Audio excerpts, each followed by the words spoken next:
What's up, my beautiful people? This is your boy Stefan, your Afro-Grenadian ambassador. I welcome you all back to my channel. To all my subscribers, viewers, returning viewers, thank you very much. All my channel members, I appreciate all of you.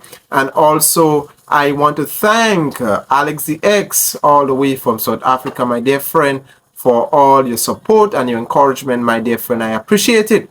And also, I want to thank all of you who have been liking, supporting this channel. Thank you all, especially those of you who have taken me to 2,000 subscribers and counting. I humbly appreciate it and say thank you. Thank you to those of you who have been watching the ads that are placed on my videos. Thank you very much. Well, in today's video, my friends, the United Nations, there was a dramatic scene for the past week that went on in the United Nations Assembly, where we have small developing countries, from especially in particular Caribbean leaders, surprisingly have taken a jab at the UN, calling the United Nations and the big boys out of the hypocrisy. Well, it was a showdown. We are going to take a listen to some of the highlights of the showdown that went on in the UN's assembly. Let's take a listen. As the book of Samuel says in the Bible, Netzach Israel lo yishaker. The eternity of Israel will not falter. It is the same Bible that tells us in the stories of the Old Testament, much which has guided many people across this world. But when we turn from the Old Testament to the New Testament, it is Romans that says to us, vengeance is mine, saith the Lord, not any country, not any human being. So that the Bible can't be used as a convenient aid when it suits us and rejected when it doesn't. Small island exceptionalism ought to be a category embedded formally in international law and accorded most favorable treatment. Rather than securing a most favorable treatment, the SIDS are required to fight to maintain the special considerations which providence or serendipity has bestowed upon them. The unvarnished truth is that the developed countries have not kept their promises to the SIDS, except the most marginal ones. Those countries which propel their economies, the economic development through the unholy and inhumane transatlantic slave trade and slavery of our African ancestors, must pay reparations for this crime against humanity, which they inflicted upon the people they brought from Africa to the Caribbean and the Americas, as well as on the indigenous peoples of those regions. How else are we to describe the killing of over 200 UN staff members, the highest death toll in United Nations history? The question remains, if innocent civilians, including women, children, and United Nations staff, were being killed at this record rate in the developed world, how would the world's big powers have reacted? Not likely with euphemisms and platitudes. The double standards and continued resourcing of these ongoing violations of international law send a chilling message to the global South.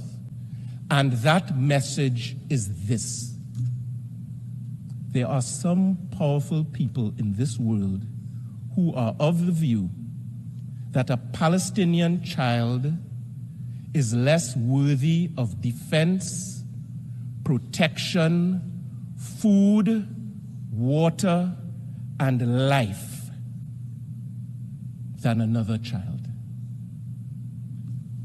I am not of that view. The people of my country are not of that view. CARICOM is not of that view. And decent people all over the world, including in Israel, are not of that view. Wow, that was a powerful moment right there. And it's not just about the dramatic scene that went on, but the powerful speech that was given by these, the Caribbean leaders, the small nations that stood up and spoke out for, nations that didn't have a voice. And that was in itself was powerful. I want to zero back in on the Trinidadian minister that represented Trinidad and Tobago, sorry. And while he was giving that speech, notice the Palestinian lady in tears. You could have seen how the pain, the hurt that she was carrying, while the minister of Trinidad and Tobago was making it clear that we oppose what is going on. We oppose one child, one people being treated, better than others. Take a listen again. Let's take a look again and let us see the reaction of the Palestinian woman to see, it is said that words speak louder, not words, but it is said actions speak louder than words. The double standards and continued resourcing of these ongoing violations of international law send a chilling message to the global South. And that message is this: there are some powerful people in this world who are of the view that a Palestinian child is less worthy of defense, protection, food, water, and life than another child.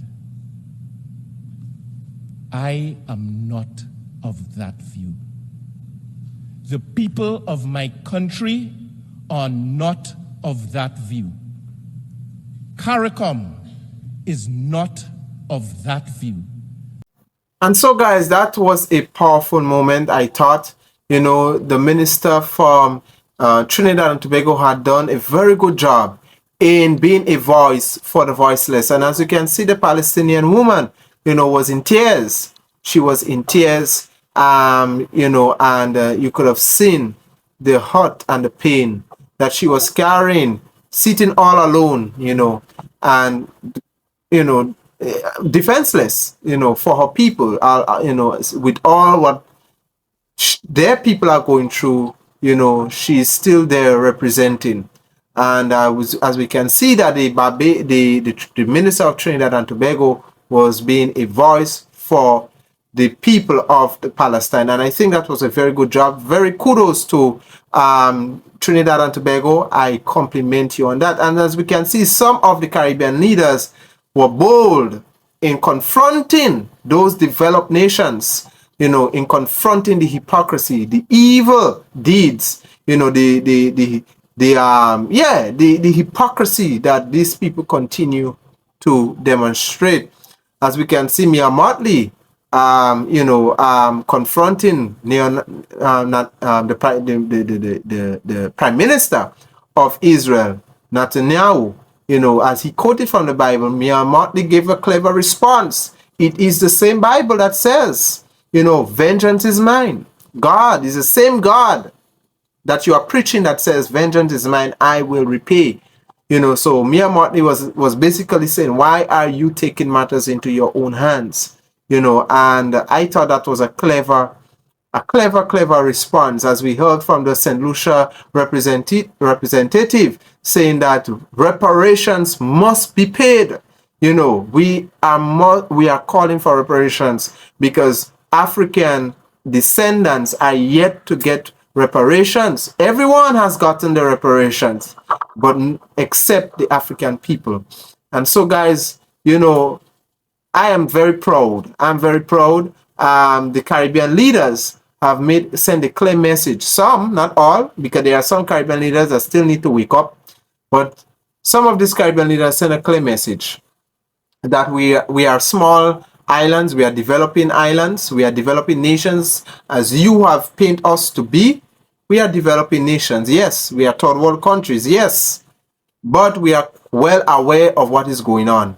Do not underestimate our intelligence. do not underestimate our spirit, because we even though we are little, we are bold enough to confront the wrongs. We will not be intimidated. And so I thought that was clever. So guys, take care. God bless you. Until next time, in the upcoming videos.